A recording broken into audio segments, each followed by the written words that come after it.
지금 뭐 급매로 나왔다. 네네. 그래서 뭐 1, 2억 싸게 나왔다라고 이제 막 뉴스에서 엄청 나오잖아요. 되게 신기한 건 대책 발표되고 다음날 나왔다는 거예요. 그런 뉴스가. 그래서 제가 그거를 확인을 했는데 네. 기존에 호가가 너무 많이 붙어 있었는데 어쨌든 시장에 찬물을 한번 뿌려줘서 호가를 낮춰준 거잖아. 그러니까 살 수 있는 기회가 생긴 거지. 살 수 있는 기회가 생긴 거네요. 네네. 그리고 근데도 불구하고 지금 시장은 좀 짱짱하게 버틴다는 느낌이 있는 게 지금 뭐 급매로 나왔다. 네네. 그래서 뭐 1, 2억 싸게 나왔다라고 이제 막 뉴스에서 엄청 나오잖아요. 되게 신기한 건 대책 발표되고 다음날 나왔다는 거예요. 그런 뉴스가. 준비한 것처럼 마치. 네, 그래서 약간 시장이 원하는 그게 있구나라는 거가 좀 느껴지긴 했는데 그래서 그거를 실제적으로 시장에서 그런지 확인해 보는 게 너무도 중요한 거죠. 그래서 제가 그거를 확인을 했는데 네. 어느 지역도 네. 단 한 지역도 지금 한강벨트에 끼고 있거나 그 최근에 많이 움직였었던 지역 위주로 다녔었는데 어떤 한 지역도 물론 호가가 빠졌어. 1, 2억 빠지고 많이 빠진 데는 3, 4억까지 호가가 빠졌더라고요. 네. 근데도 불구하고 실거래가보다 밑으로 나온 가격은 없더라고요. 그렇죠. 아, 그러니까 그러면 이걸 실제로 금매로 볼 거냐 할 때 좀 애매한 거죠. 호가를 막 30억, 20억짜리를 30억 불러다가 25억 불렀다가 이걸 금매라고 생각해야 되냐. 매도자가 뭐 20억에 팔고 싶어, 30억에 팔고 싶어. 마련할 수 있지. 근데 그게 그렇죠, 실제 그렇죠. 거래가 되느냐가 문제인데 실제 거래가 안 됐는데도 호가가 막 붙었던 단지들이 꽤 많았단 말이에요. 그 최근에 또 제가 지난번에 나와서 목동 얘기를 드렸었잖아요. 그렇죠. 그렇죠.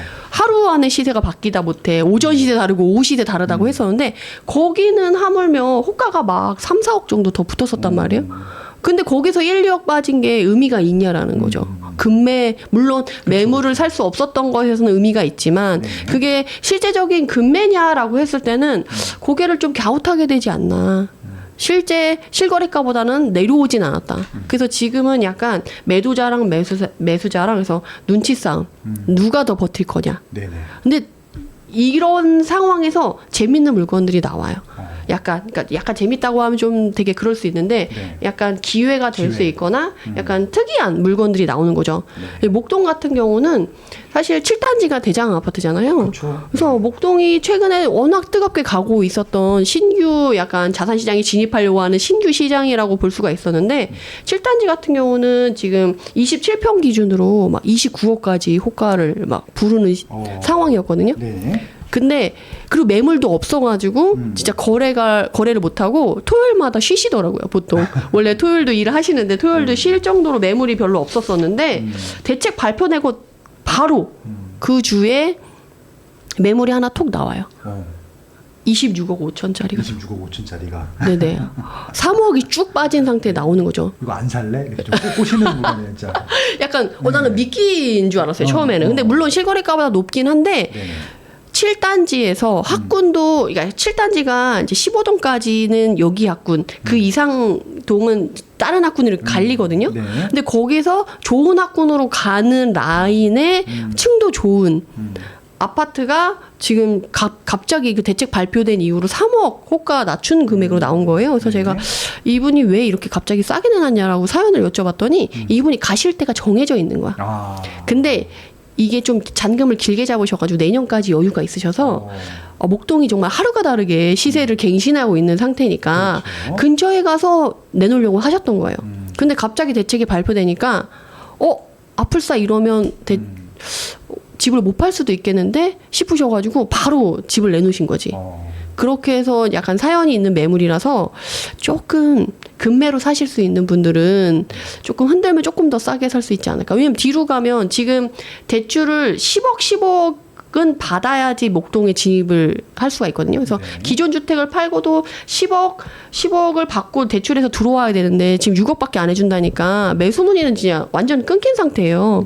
그러다 보니까 불안할 수밖에 없고 이후에 한 2주, 3주 차쯤 되면 아마 조금 더 가격이 저는 대출 규제에 영향을 받는 지역들은 가격이 내려올 수밖에 없다라고 생각을 하거든요. 근데 마냥 내려올 거냐 그러면 사실 그걸 또 기대하기는 좀 어렵죠.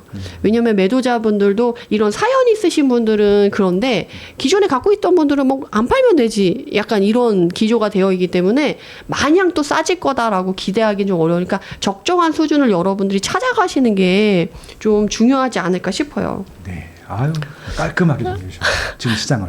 네네네. 그래서 기회와 위기가 있으니까 잘 판단하시고 의사결정하시면 좋겠습니다. 네. 네, 그리고 좀 약간 시장에서 에피소드가 또 하나 특이한 걸 알게 됐는데, 저희가 이제, 저도 임장을 나가지만, 저랑 같이 다니는 프로 임장러들이 계세요. 프로 임장러들. 네네. 제가 간혹 임장 변태라고도 얘기를 하는데, 이렇게 더운데도 불구하고, 꼭 시장에 가서 확인하고 싶어 하는 그 열정이 막 넘치시는 분들이 있어요. 피부가 이렇게 또 냉각 장치가 있나 봐요. 특별한 냉각 장치가. 그래가지고 저랑 같이 현장을 돌았는데, 네. 그분이랑 같이 다녔더니, 막 기자냐고 하면서, 야. 부동산 사장님이 예리하게 경계를 질문하고 그러셨나 보다. 네, 그래서 경계를 하시더래요. 근데 그럴 수밖에 없는 게 최근에 목동에 기자분들이 엄청 많이 도르셨다라고 하더라고요. 그렇구나. 그러면서 이제 파헤치는 게 계약 파기 물건이냐, 그리고 계약 파기 물건의 사연이 어떻게 되냐, 이거를 해서 이제 계속 뉴스를 이제 해야 요새 좀 기조가 그렇잖아요. 예. 계약 파기, 급매 속출, 네. 가격 떨어진다. 약간 이런 맞아요, 기조에 맞아요. 맞는 그런 뉴스 소스를 그때 나왔었어. 찾아야 되니까 그걸 묻는 이제 기자들이 많으니까 부동산 사장님들이 경계를 하더라고요. 약간 그런 분위기가 형성되기 좀 신기했고 임장에 갔을 때 그리고 실제로 그렇게 해서 오보가 나온 신문도 있다고 얘기를 하시더라고요. 그래서 그분이 이제 열변을 토하시는 게 사장님께서 이게 오보로 잘못 나온 거다. 계약 파기 사례로 지금 나왔는데 오보가 된 거다.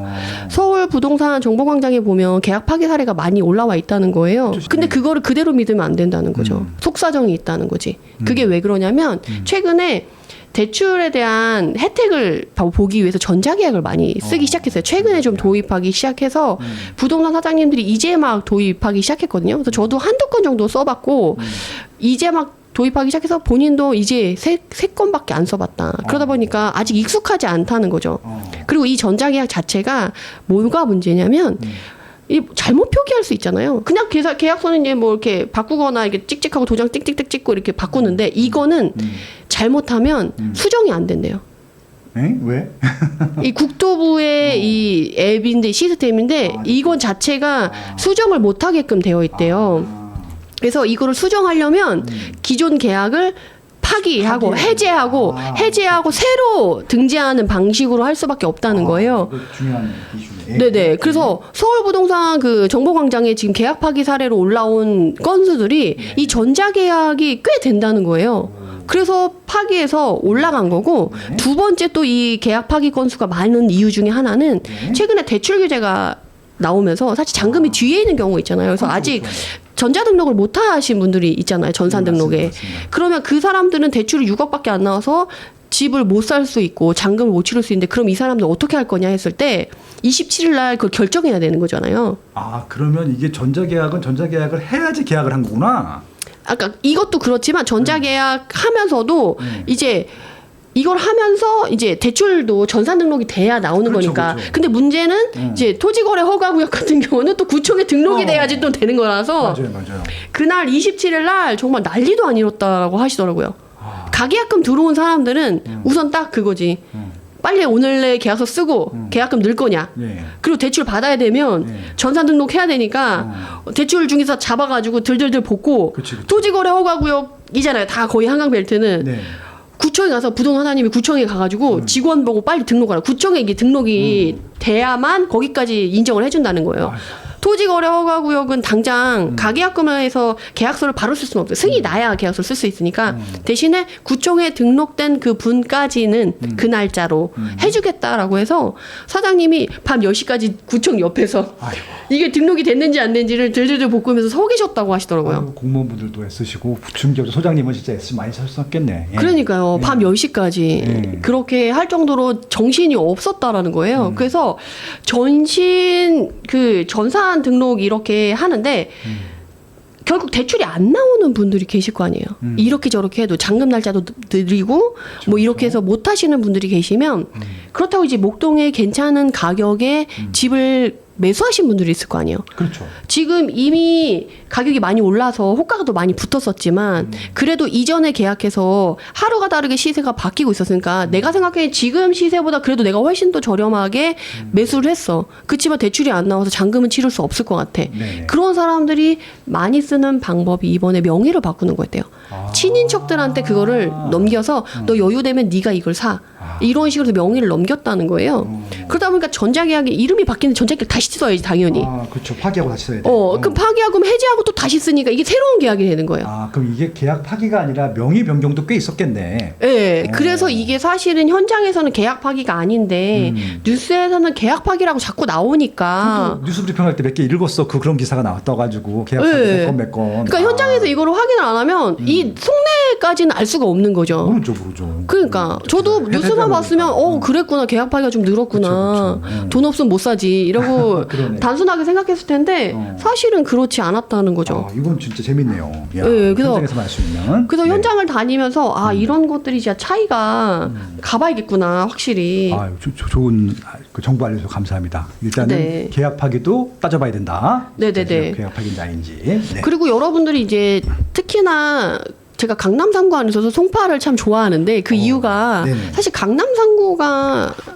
비싼 지역이고 핵심 지역이고 너무도 좋은 지역인데 비싸잖아요. 네. 그래도 일반 중산층이 어느 정도 노력해서 먼저 강남 3구로 진입하려고 했을 때 가장 먼저 들어갈 수 있는 데가 송파거든요. 그렇죠. 그리고 송파가 그러다 보니까 이제 젊은 사람들 그리고 이제 진입하는 사람들이 있어서 시장에 되게 예민하고 민감해요. 네.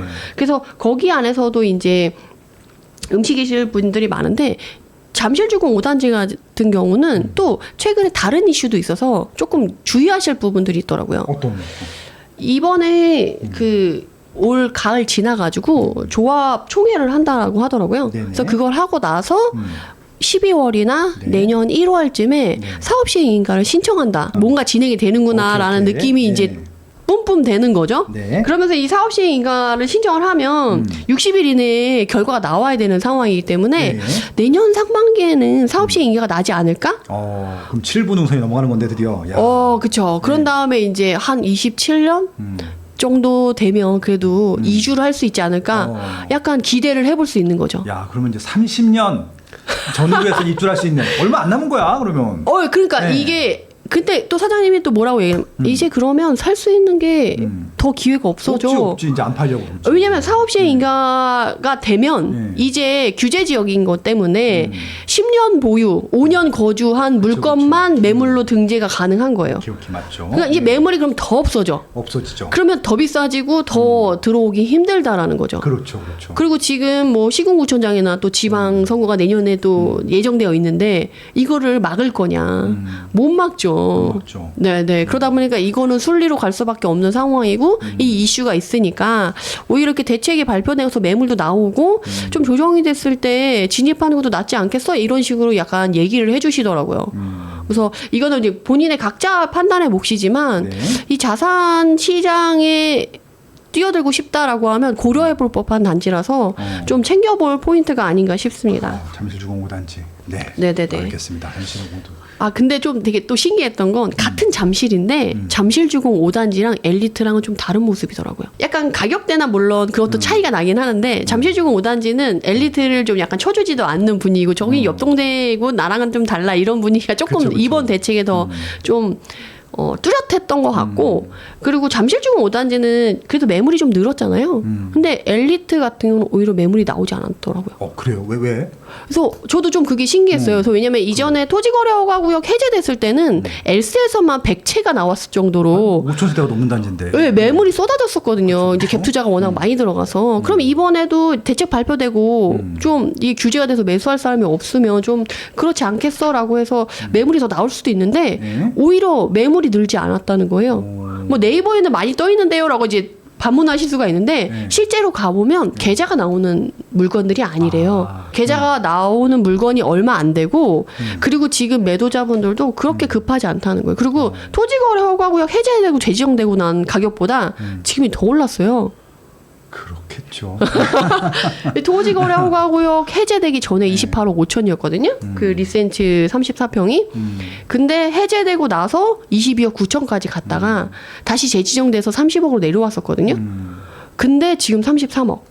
호가는 35억까지 갔다가 대책 발표되고 나서 지금 급매로 나온 게 33억이에요. 근데 그 33억 급매로 나온 것도 원래는 이 가격에 안 팔고 싶은데 이분이 파시는 이유가 압구정동 가시는 의사분이시래요. 상급지 가는 거기 때문에 그냥 판다라고 생각을 하고 파시는 거고 근데 이분의 문제는 뭐냐면 대출이 이제 안 나온다는 거예요. 본인 뭐 있으시겠지 뭐 있으시겠죠. 그래서 지금 여기서 떠오르는 게 네. 이번 규제 대책에서 가장 큰 약간 부작용? 어두운 면이 여기서 드러나는 게 아닌가 싶어요. 그래서 아까 흑수저 고소득자 얘기를 잠깐 했었잖아요. 네네. 그분들이 이런 식으로 결국에는 자산시장에 들어오고 싶어하고 고가주택을 사면 그분들이 선택할 수 있는 선택지는 하나밖에 없어요. 뭐예요? P2P. 아. 그래서 이미 벌써 지금 금융권이 막혔기 때문에 P2P 시장으로 간다라는 게 이미 시장에 만연해 있더라고요. 그리고 그분은 고소득자니까 P2P 정도 가면은 이자율이 10에서 15% 정도 나오거든요. 근데 그거 하더라도 그 집을 포기하고 안 사는 것보다는 그걸 끌고 가면서 이자 내는 게 훨씬 낫다라고 판단하신다는 거죠. 그래서 사실은 이제 일반 금융권에서 쓸 수 있었는데 이제 이 규제를 함으로써 이제 사금융권으로 가고 약간 오히려 좀 그쪽으로 몰리게 되는 사람들이 수요층이 있지 않겠냐. 그래서 그게 조금 걱정이 되는 부분이죠, 사실은. 누구도 가르쳐 주지 않지만 꼭 해야 하는 일. 나에게 가장 가까이 있지만 멀게만 느껴지는 일. 남들보다 빠르게 시작하는 것이 유리한 일. 내가 하고 있는 일은 내 집 마련과 투자입니다. 교통망, 상가, 입지, 세금, 청약. 나는 이 모든 일을 스마트 튜브 경제 아카데미에서 시작하고 있습니다. 스마트 튜브 경제 아카데미.